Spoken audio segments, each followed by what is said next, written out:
Why do the right-wing Nazis love to claim Viking stuff as their stuff? Where did this idea come from about Northern Germanic superior race and superior origin of history? That Nazis had an idea about a Germanic super race, that they loved aggression, manly man, blonde hair and blue eyes. That is pretty clear. That the Vikings was not white supremacists, that was racist, is also very clear. They had no concept of racism. Instead, there is a vast material that actually shows, both from archaeological sources and historical written sources, that shows that the Vikings didn't care about race at all. They both traded and had connection with Arabic people and other people of color. They worked with them and for them. So just to mention one example, we have the brothers Geirmund and Håmund Heilarskin. Geirmundur was one of the richest men on Iceland during the 9th century. His mother probably was from Siberia, and she married Geirmund and Håmund's father, a king of Norway, from what we can guess was probably political reasons. Both brothers had very dark skin. Their name Heilarskin means sort of dark skin. And they are described like they inherited their mother's very Northern Asian features. And this is not portrayed in any bad way. As I say, Geirmundur became one of the richest people on Iceland during his lifetime. He was pretty famous. But he's not so famous these days, because the later history, the very white and racist history, have made their absolute best to erase him from history. And I will talk a little bit about erasing things from history later on.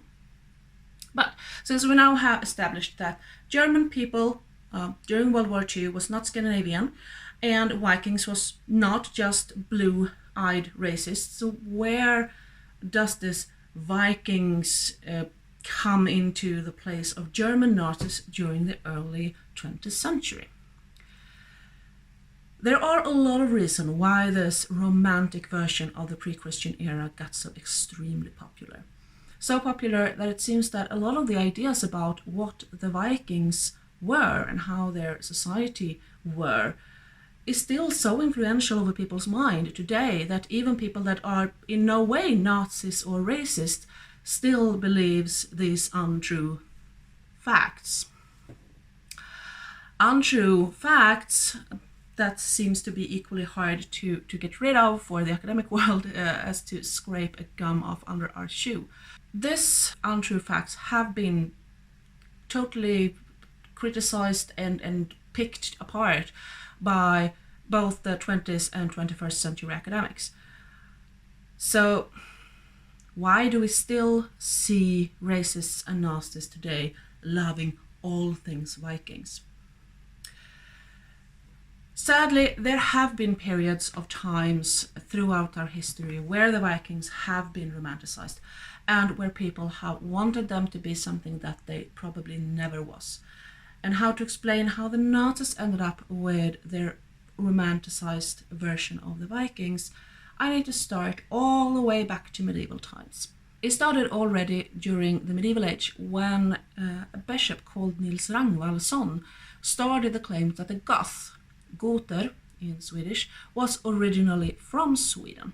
This based on the likeness between the names Goter with Götar and Gutar, both people from different areas of Sweden.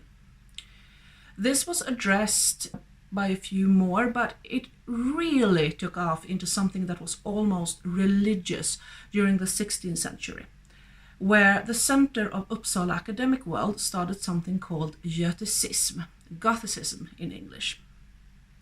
The whole idea about this was that Scandinavian pre-Christian era was the base for all cultures of Western Europe, especially the Germanic world, but they didn't hesitate from claiming that both the Celtic and other pre-Christian cultures in Europe was also influenced by the Old Norse and Germanic myth religions and culture.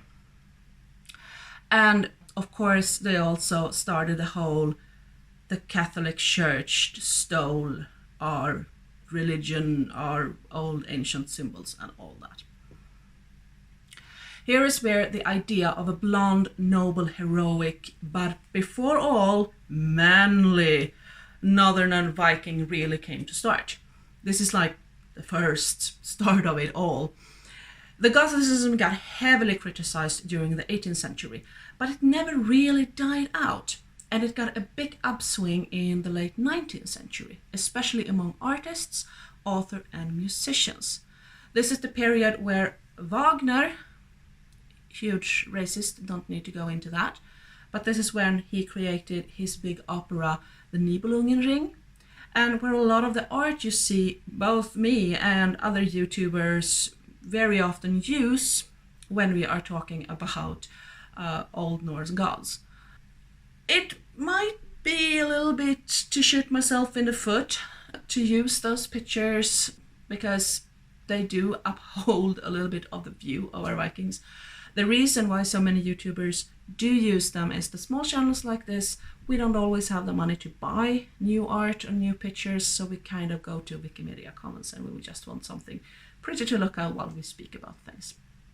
But these pictures are a lot of the reasons why we still continue to view Vikings in this very Gothicism way. Yeah, we do use the pictures, but there are way worse pictures that uphold the idea of the blonde, noble, heroic barbarian from Scandinavia. I mean, look at this. This is a painting called Mother Svea, and it's an artistic view of the mother of Sweden to be this Viking lady, almost Valkyria-like, with holding the shield with the Sweden's device on it, and just this lion bit next to her, and you can see she has this opera version, Nibelungenring version of an armor. So the Gothicism stayed strong during both the late 19th century and the Romantic and racist idea about the Germanic world as some kind of origin for everything lived on. And then, after World War I, it got picked up yet again and used in a very political way by Germany and the Nazis. But to understand why and also how the Nazis picked up these ideas and cultivated them and used them in very disastrous and deadly ways, we need to understand what happened during the world between 16th century and the 20th century, especially during the later part of 19th century. And that might also give us an idea about why the romanticized Viking era is so popular again during our own time. So what happened back then?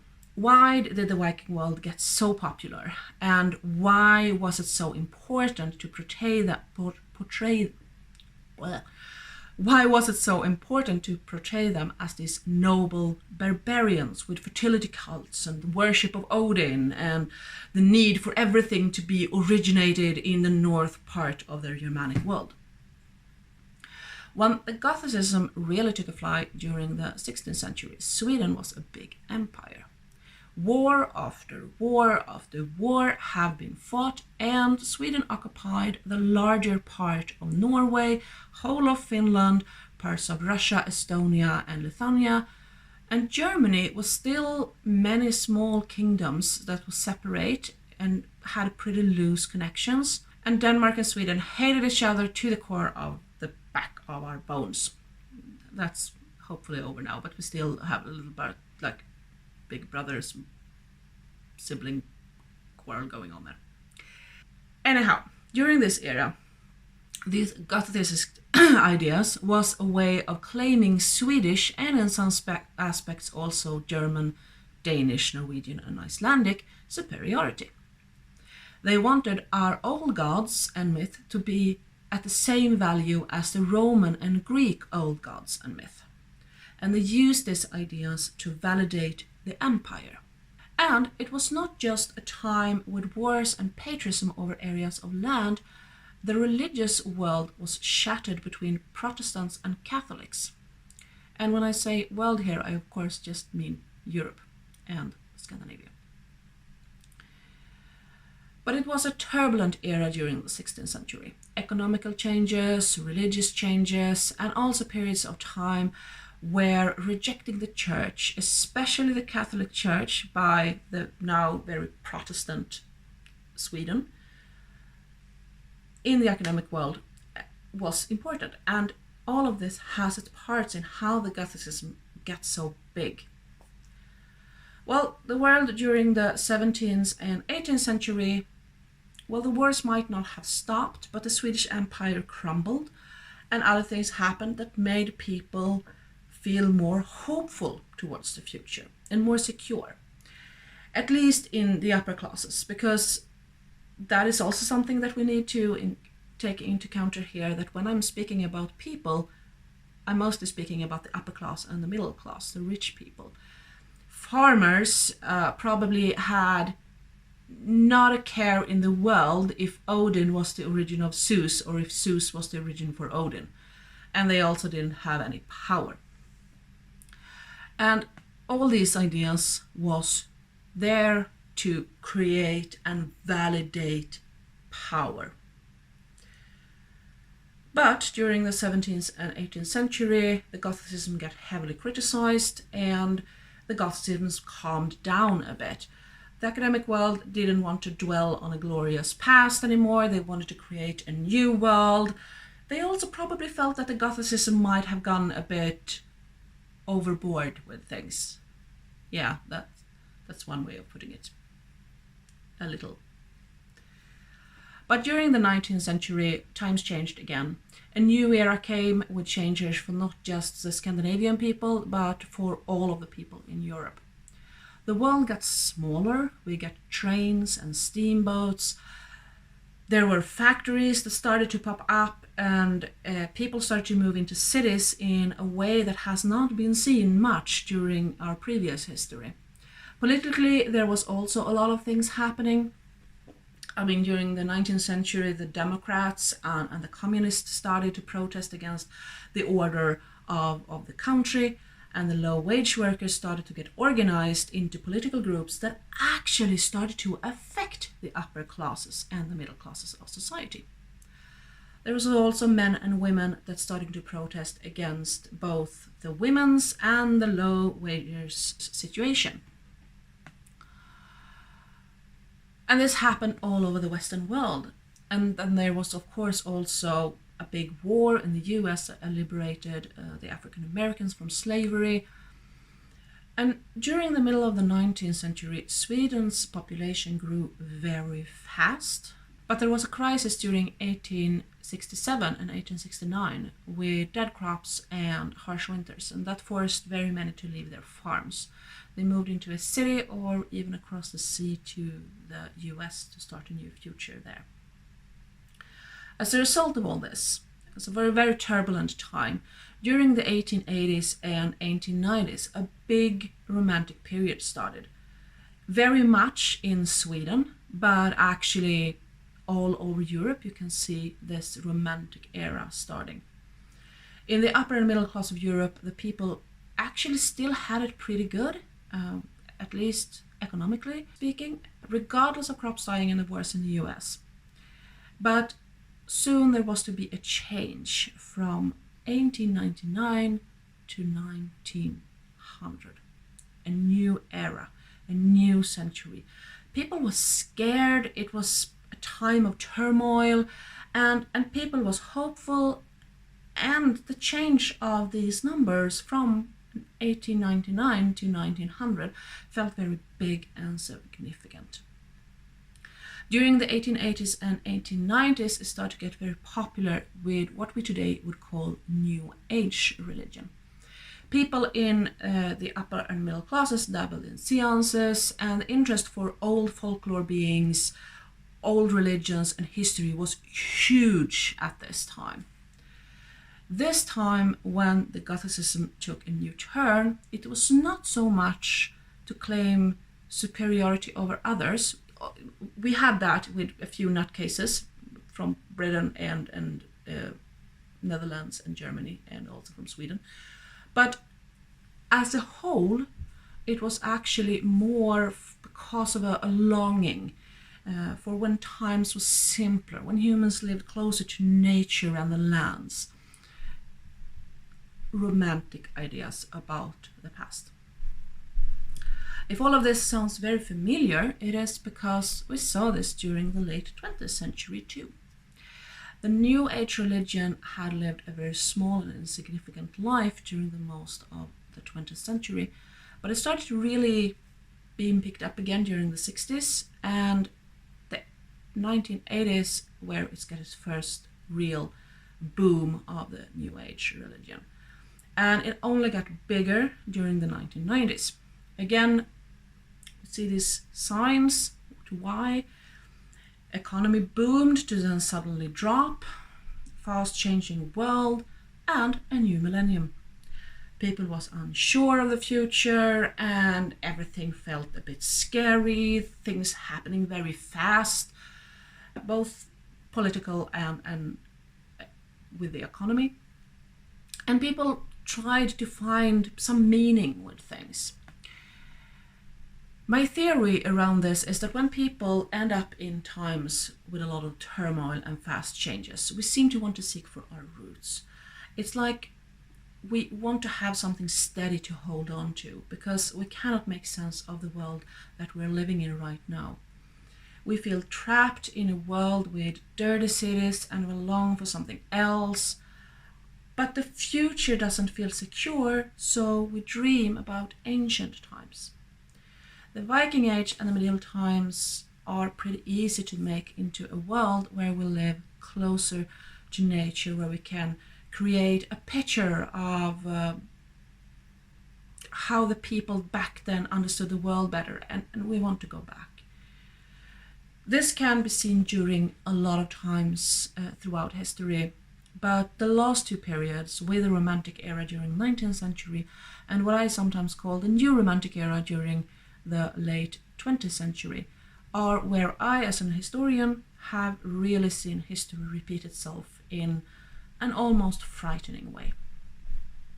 Because what happened after the 19th century turned to the 20th century? Nothing, really. People waited for a huge change, but not much actually happened to their everyday lives. And especially the middle classes suddenly had to share their previous privileges, like voting with women, with the working class. So what happens then? Well, you start to look at who's to blame for your life still being boring, repetitive, and with a huge feeling of a non-secure future. Because that blame can, of course, not come from you and your white middle-aged class, right? Because you are not the ones to blame for this. You are not the dangerous others, nor are you the dangerous rich nobility. You are just an average Joe that does your job, and you feel entitled that your life should be better than what it is. You were promised things, and that never happened. Some historians call the whole Romantic era from around 1880 to 1910 for Findecism. Findecism means end of the century, and it is a term for all that decadence, depression, and general fatigue that you can see in the cultural pieces from this time. Both in art, literature, and music, there is this period of time where people seem to just exist without any real feeling or purpose. There is an emptiness that clearly is portrayed in culture arts. And these are the same people that also dove very deep into the mythicism and romantic views of the past. Vikings, with their raids and old gods and the mythicism that surrounded their religion, became something cool and admirable. And the people doing the research didn't always have neither a critical view of the sources nor an understanding of them as we have today. And this is not just me being salty and think that the academic world back then just made things up. Academic work had to start somewhere with theories. And then it has to work with those theories for a while before some new things, new sources, or new evidence comes up that makes you question your previous theory. And we can see this happening a lot when it comes to, for example, the Viking women. The white middle-class men that was the academics during the late 19th century, for them to see a world where a woman actually could pick up a sword was probably very foreign for them. Instead, this was deemed to just be myth and sagas, and even when they had swords in graves that seemed to be of a female, they just said it was because of something else that the sword was there. But we are getting sidetracked. We're still at the fin de Cis era. That didn't actually stop until the First World War. Things did continue to change, and sadly it led to a war. During the World War I, there was also a pandemic, just to mention similarities with our previous days. But the Spanish flu got hushed a lot during its raging time through Europe because it was a general opinion within many of the governments of Europe that this could take focus from the war and that would be damaging for the patriotic needs of the countries. But it is a fact that during the years of 1918 to 1920, somewhere between 17 to 50 millions of people died from this flu, and this flu was called the Spanish flu. During this time, not everybody visited a hospital, and the hospitals didn't always keep good registers of what the patients actually died from. So that's why these numbers are pretty loose, 17 to 50 millions. But just imagine 17 millions, that's a lot. So with all this, wars and pandemic and misery, Germany lost the war and was forced to pay a huge amount of money to other countries, which was humiliating, and it forced the country into a state of even more misery. People was starving. This was, of course, the soil that the Nazi regime started to grow in. And they needed something to uplift the spirit of the people, to unite the people, and to make the people feel like they had the same roots, valuable roots, and that they were the origin of Europe. So here we see the same reason that the Gothicism actually started with: to give value to the history and to unite the people. But the old Germanic world from the pre-Christian era had very few sources. Most of the knowledge of the pre-Christian era had since long been forgotten and erased from history, since the older Germanic world had even less sources than the Viking world, because it's older than the Viking worlds. And it was viewed both back then and actually still to a part nowadays that the Viking world was sort of a development from the Germanic world. So we share the same roots as the northern Germanic people. We shared a lot of culture and myth and gods. And back then they viewed this as like Viking Age, the Scandinavia, that's where we resisted Christian faith for the longest time. So that's where we can find sources for our history. That the society of the Scandinavian pre-Christian era probably continued to develop from their Germanic roots is a fact today, but not something that the academic world particularly acknowledged about 100 years ago. We also have more sources and knowledge about the Viking Age people compared to the Germanic people. So this is where the blonde noble barbarian Viking with the same roots as the Germanic people was again useful. The Nazis picked up all the Gothicism ideas around this and made it into their own. This was politically a smart move because this gave Germany a common history for all the different areas that up till very recent time had been more or less this scattered little patchwork of different kinds of kingdoms and regions and cities that more or less self-governed. There were kings, dukes, princesses, and other nobles that governed their own turf more or less without anyone else having a say in it. And Germany, as Germany, they needed a different history than what they could get from the Greek and Roman pre-Christian times. Because the Greek and Roman pre-Christian times, well, that's not blonde, noble people like the Germans wanted to be. And here is where the Scandinavian Viking Age come into such a handy solution. And with the Goticism and all that ideas, and I mean, this whole romantic version of the history, it served its purpose. Vikings was cool, Vikings was manly and strong, Vikings had a historical background common with the Germanic people because Vikings was more a modern version of the Germanic people. Vikings was full of warriors and that had cool gods and cool symbols, and they had left these symbols more or less all over Europe. And the best part was that the Göticism already had a nice concept that rejected the Christian church, that claimed the North Germanic world as the origin of everything, and that had carefully selected stuff that fitted into these nationalistic ideas of a superior master race. And the Gothicism have done this since the 16th century. So there was a vast amount of old sources to pick from.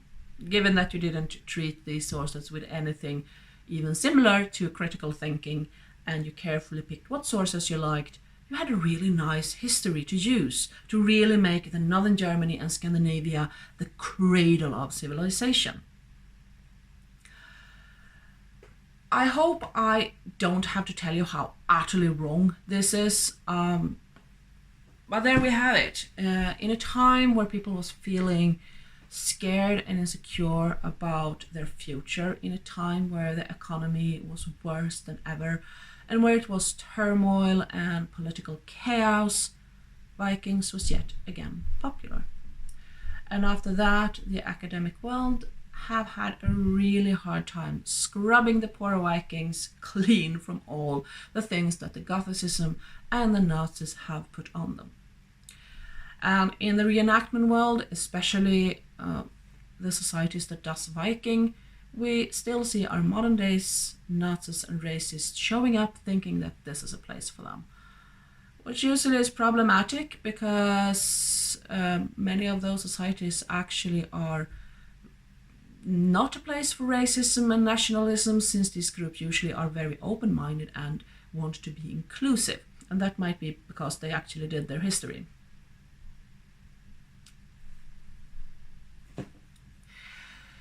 What I think is important is that we know of this, that we use this knowledge today to understand why things happen and how dangerous it is when history is carelessly used for political purpose.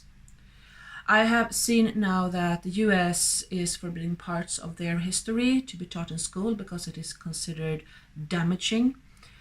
I'm not totally read up to that. I have mostly seen what my American friends is sharing and how upset they are that this is happening.